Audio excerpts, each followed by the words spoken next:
Hello दोस्तों, कैसे हैं आप सब। आज की इस वीडियो में आप लोग इतिहास की एक ऐसी अजीबोगरीब रानी के बारे में जानेंगे कि जो वैसे तो इतनी ज्यादा बहादुर और होशियार थी कि उसकी बहादुरी का किस्से आज भी दुनिया के अलग अलग हिस्सों में सुनाए जाते हैं, मगर दूसरी तरफ इतनी ज्यादा अय्याश थी कि उसकी अय्याशियों से इतिहास के पन्ने भरे पड़े हैं। इतनी ज्यादा अय्याश कि जिसके बारे में जानकर और सुनकर आप लोग अपने कानों पर हाथ रखने के लिए मजबूर हो जाएंगे। यही वजह है कि बहुत सारे लोगों का यह भी मानना है कि इस रानी की अय्याशियों ने ही इसके बहुत सारे अच्छे कारनामों पर भी पानी फेर दिया था। इस रानी को इतिहास में नाजीनगा मंडवे के नाम से याद किया जाता है। इस रानी की पैदाइश 1583 में अफ्रीका के उस इलाके में हुई थी जहां पर आज के दौर में अंगोला देश मौजूद है। उस दौर में अंगोला देश के इलाके को नाडोंगो के नाम से जाना जाता था। नाजीनगा बका नाम की ये लड़की नाडेंगू के बादशाह और उसकी एक कनीज की नाजायज औलाद थी। नाजीनगा के साथ साथ इसकी 2 बहनें और इसका एक निकोला नाम का भाई भी हुआ करता था। इतिहासकारों की माने तो नाजीनगा बचपन से ही एक मजबूत जिस्म की मालिक, बहादुर और होशियार हुआ करती थी। यही वजह थी कि इसके बाप यानी नाडोंगो के बादशाह ने बचपन से ही इसको फौजी ट्रेनिंग दिलाना शुरू कर दी थी। इसको इसका बाप अपने साथ ही जंगों पर ले जाया करता था। इन तमाम चीजों के अलावा नरसिंगा ने पुर्तगाल जवान को लिखना पढ़ना और बोलना भी अच्छी तरह से सीख लिया था। वहीं दूसरी तरफ नरसिंगा का भाई निगोला एक बेवकूफ इंसान होने के साथ साथ बहुत ज्यादा स्वस्थ और बुज़दिल इंसान था।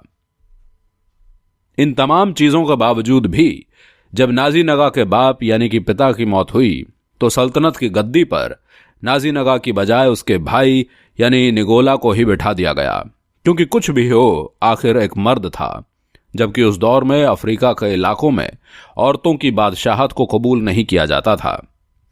नाजीनगा ने फिर भी बड़े सुकून के साथ अपने भाई की सल्तनत में जिंदगी गुजारना शुरू कर दी। लेकिन कुछ वक्त के बाद ही नगोंडा के नए बादशाह यानी निकोला ने अपनी बहन नाजीनगा के एक छोटे से बेटे पर यह इल्जाम लगाया कि यह बादशाह यानी मुझको कत्ल करना चाहता है। बस इस इल्जाम की वजह से ही निकोला ने न सिर्फ नाजीनगा के छोटे से बेटे को कत्ल किया बल्कि नाडुंगो के साथ भी ऐसा सलूक किया कि वो कभी भी दोबारा मां न बन सके। इन खतरनाक जुल्मों सितम की वजह से अब नाजीनगा ने अपने भाई की सल्तनत को छोड़कर एक पड़ोसी सल्तनत यानी मतवा में चली गई और वहीं रहकर अपनी बाकी जिंदगी गुजारना शुरू कर दी। लेकिन फिर कुछ वक्त के बाद ही यानी 1622 में इसके भाई निगोला को पुर्तगालियों के हाथों हार का सामना करना पड़ा। अब इसके भाई निकोला ने अपनी बहन यानी नाजीनगा की तरफ एक खत रवाना किया कि जिस खत में लिखा था आपके वो हर हाल में अपने खानदानी सल्तनत को बचाने के लिए वो अपने भाई निगोला की मदद करें। और हैरानी की बात यह है कि नाजीनगा ने भी अपने ऊपर होने वाले तमाम जुल्म सितम को भुलाकर अपने भाई की मदद करने का फैसला किया और वो अपने भाई की तरफ से पुर्तगालियों से सलाह करने के लिए उनके पास पहुंच गई। पुलिस अधिकारियों और नागरिकों के बीच सुलह के लिए जो मीटिंग हुई थी उसकी कहानी भी इतिहासकार बड़ी दिलचस्प तरीके से बयान करते हैं। इतिहासकारों की माने तो पुर्तगाल के बड़े अधिकारियों ने नाजीनगा से सुलह करने के लिए एक ऐसे कमरे में बुलाया था कि जिस कमरे में सिर्फ उतनी ही कुर्सियां मौजूद थी कि जितने उस कमरे में पुर्तगाल लोग मौजूद थे। यानी उन लोगों का ये मकसद था कि नाजीनगा को हम लोगों से खड़े होकर बात करें। लेकिन जब नाजीनगा ने ऐसी कंडीशन देखी तो फौरन अपने साथ मौजूद एक गुलाम को ऑर्डर दिया और वो गुलाम फौरन नजदीक आया और कुर्सी बन गया। उसके ऊपर बैठकर नाजीनगा ने बड़ी होशियारी के साथ उन लोगों से बातचीत की और अपने भाई की तरफ से इन लोगों से सुलह करने में कामयाब हो गई। लेकिन दोस्तों, पुर्तगाली लोग अपने इस अग्रीमेंट पर कायम न रह सके और सुलह हो जाने के बाद भी उन लोगों ने एक बार फिर से नाजीनगा के इस इलाके पर हमला करना शुरू कर दिया। वो लोग इस इलाके पर न सिर्फ हमले करते बल्कि बहुत सारा माल लूट कर भी ले जाया करते थे। इस सल्तनत में रहने वाले बहुत सारे लोगों को गुलाम बना लिया करते थे। इन तमाम चीजों से परेशान होकर अब नाज़िन आगा ने अपने भाई यानी निकोला को जहर देकर मार दिया और खुद सल्तनत की गद्दी पर बैठ गई। सल्तनत की गद्दी पर बैठते ही नाज़िन आगा ने सबसे पहले पुर्तगाली लोगों के छक्के छुड़ा दिए। कुछ वक्त पहले पूरी सल्तनत में लूटपाट करने वाले ये पुर्तगाली लोग अब इस इलाके से अपनी जान बचाकर भागने में ही कामयाबी समझने लगे थे। लेकिन दोस्तों, कुछ वक्त के बाद ही नाज़िन आगा को अपने ही लोगों की तरफ से बगावत का सामना करना पड़ा, क्योंकि जाहिर है, जैसा कि हमने आपको पहले ही बताया, कि उस दौर में अफ्रीका के इलाकों में औरतों की बादशाहत कबूल नहीं की जाती थी। वहां के लोगों का यह मानना था कि आखिर हम एक औरत की बादशाहत में कैसे रह सकते हैं। इन तमाम हालात से बचने के लिए नाज़िन आगा को पास ही की एक सल्तनत में एक बार फिर से भागना पड़ा और कुछ वक्त के अंदर ही नाज़िन आगा ने एक बड़ी फौज तैयार की और एक बार फिर से अपने बाप दादा के इलाके में वापस आई और इस बार उसने अपनी पूरी ताकत के साथ अपने इलाके में अपनी मजबूत सल्तनत को कायम किया, ताकि उस इलाके का अब कोई भी इंसान उसे एक औरत होने की वजह से बदल ना सके। नाज़िन आगा ने सबसे पहले अपने ड्रेसिंग सेंस को पूरी तरह से बदल लिया। उसने औरतों की बजाय मर्दों की तरह कपड़े पहनना शुरू कर दिए थे। इसके अलावा वो बिल्कुल मर्दों की ही तरह हर जंग में आगे आगे हिस्सा लिया करती थी। इन तमाम चीजों के अलावा वो सबसे अजीब काम और सबसे खतरनाक काम जो करती थी वो ये थी कि उसने मर्दों की ही तरह अपने महल में भी एक हरम बनवा लिया था। आपको बताते चलें कि हरम महल में उस जगह को बोलते हैं जहां पर बादशाह सलामत के लिए बहुत सारी कनीजों को रखा जाता है। लेकिन हैरानी की बात यह थी कि नाज़िन आगा ने इस हरम में औरतों की बजाय ताकतवर मर्दों को रखा था। ऐसे ताकतवर मर्द जो देखने में बहुत ज्यादा लंबे चौड़े हुआ करते थे।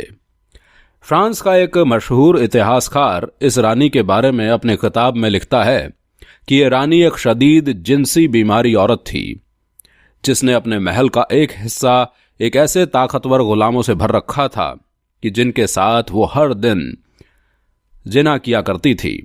इन तमाम गुलामों में से हर दिन 2 गुलामों को निकालकर आपस में लड़ाया जाता था। ये दोनों गुलाम उस वक्त तक लगातार लड़ते रहते थे कि जब तक दोनों में से एक गुलाम मर नहीं जाता था। जिंदा बचने वाले यानी जीतने वाले को इनाम के तौर पर एक रात इस रानी के साथ सोने का मौका दिया जाता था। लेकिन बदकिस्मती से रानी की आदत के मुताबिक ही अगले दिन सुबह ही इस गुलाम को भी महल के एक खुफिया कोने में ले जाकर जिंदा जला दिया जाता था। यह सिलसिला एक लंबे वक्त तक चलता रहा था, जबकि दूसरी तरफ महल में बचे हुए गुलाम ये सोचा करते थे कि शायद जीतने वाला गुलाम पूरी तरह से आजाद हो चुका है। इसलिए अगले दिन उनमें से 2 गुलाम निकाले गए। 2 गुलाम एक बार फिर से बड़ी बहादुरी के साथ लड़ा करते थे, ताकि वो लोग न सिर्फ रानी के साथ वक्त गुजारने का मौका पाएं, बल्कि पूरी तरह से आजाद भी हो जाएं। लेकिन फिर उनके साथ भी वही हाल किया जाता था। नाज़िन आगा ने इसी तरह से अपने पूरे इलाके पर लगभग 35 से 37 साल तक हुकूमत की और इस पूरे दौर में नाज़िन आगा को बार बार न सिर्फ अपने लोगों की तरफ से ही बगावतों का सामना करना पड़ा था, बल्कि कई बार पुर्तगाली लोगों की तरफ से इसको जान से मारने की भी कोशिश की गई थी। लेकिन नाज़िन आगा हर बार अपनी बहादुरी और होशियारी की वजह से अपने दुश्मनों से लड़ जाया करती थी और आखिरकार 17 दिसंबर 1663 को लगभग 80 साल की उम्र में नाज़िन आगा की मौत हो गई थी। नाज़िन आगा की मौत के बाद पुर्तगालियों को अब एक बार फिर से अफ्रीका के इस इलाके में पैर जमाने का मौका मिल गया था और उन्होंने धीरे धीरे अफ्रीका के सारे इलाके पर कब्जा करना शुरू कर दिया था। ये लोग न सिर्फ कब्जा किया करते थे, बल्कि इस इलाके के लोगों को गिरफ्तार करके इनको गुलाम बनाया करते थे और गुलाम बनाकर अमेरिका के उस इलाके में भेज दिया करते थे कि इस इलाके की उस दौर में नई नई खोज हुई थी। आपकी जानकारी के लिए बताते चलें कि नाज़िन आगा को आज भी अंगोला के लगभग पूरे इलाके में एक हीरो के तौर पर देखा जाता है। यही वजह है कि अंगोला में बहुत सारे रोड्स के नाम इसके नाम पर ही रखे गए हैं, बल्कि इसके स्टैच्यूज भी वहां मौजूद हैं। अंगोला के बहुत सारे लोगों का यह मानना है कि नाजी नगा के बारे में जितनी भी गलत चीजें मशहूर हैं वो सिर्फ और सिर्फ यूरोपीय इतिहासकारों की वजह से ही मशहूर हैं, क्योंकि उन्होंने जानबूझकर नाजी नगा की छवि को खराब करने की कोशिश की थी। क्योंकि जाहिर है नाजी नगा अपने दौर की वो हीरो थी जिसने यूरोप के उन पुर्तगाली लोगों के छक्के छुड़ा दिए थे जो कि अफ्रीका के इस इलाके पर कब्जा करना चाहते थे। दोस्तों, आज की अपनी वीडियो को हम यहीं खत्म करते हैं। आज की वीडियो के बारे में आप अपनी राय कमेंट बॉक्स में जरूर दें। आप हमें यह जरूर बताएं कि क्या आप इस रानी के बारे में ये वीडियो देखने से पहले जानते थे या नहीं। और अगर आपको ये वीडियो पसंद आई हो तो इस वीडियो को लाइक करें और साथ ही साथ अपने दोस्तों के साथ भी जरूर शेयर करें।